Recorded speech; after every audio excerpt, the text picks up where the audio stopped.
Jesus didn't just come to show us what God looks like. He came to show us what we look like in God. You see, in the beginning, God spoke with divine intent. Let us make man in our image, after our likeness. Genesis 1:26. This was not a casual statement.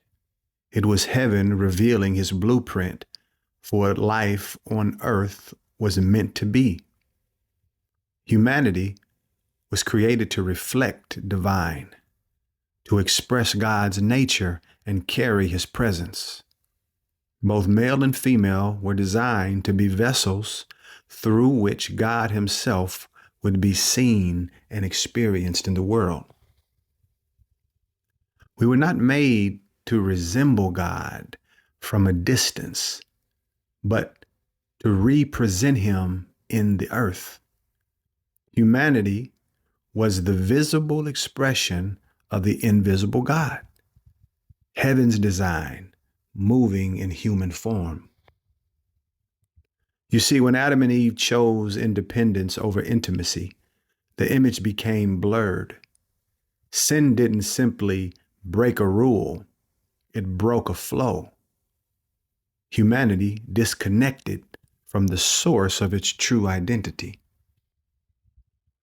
The divine life that was meant to move through man now had to work toward man. From that moment on, people began striving to become what they were already created to be, trying to earn what had been freely given in the design. Here's the beautiful truth, though.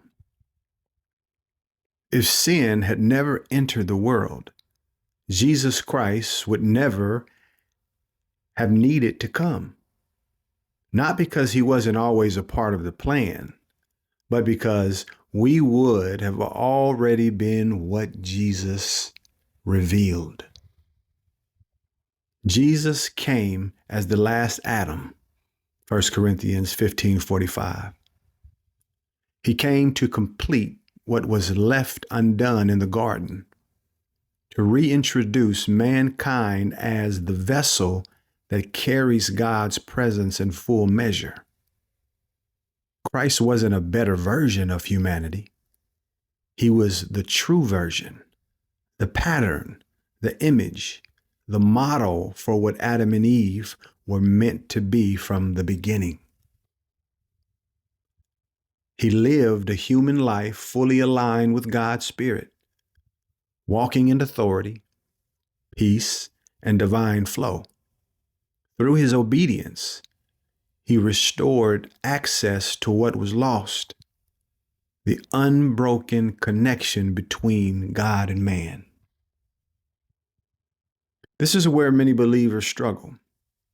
We think walking like Christ is difficult, but it only feels difficult when we've forgotten that it's actually our design.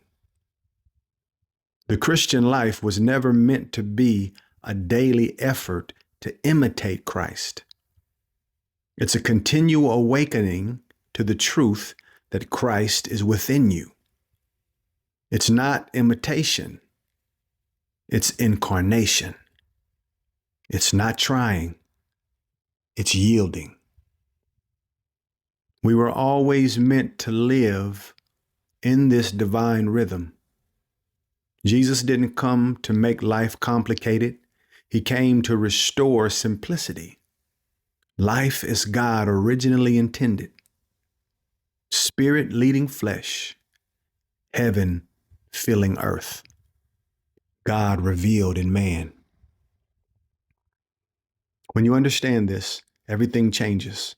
You stop trying to reach for God and you start releasing God. You stop praying for identity and start living from identity.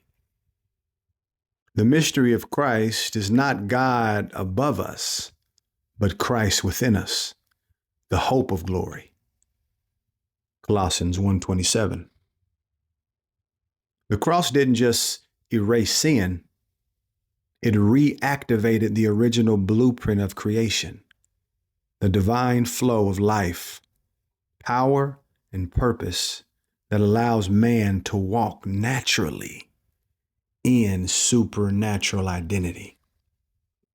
Here's something to reflect on. Where in your life have you been trying to be what you already are in Christ? How would your daily walk change if you truly believe that God's original design has already been restored within you? Or what would it look like to live from identity instead of effort?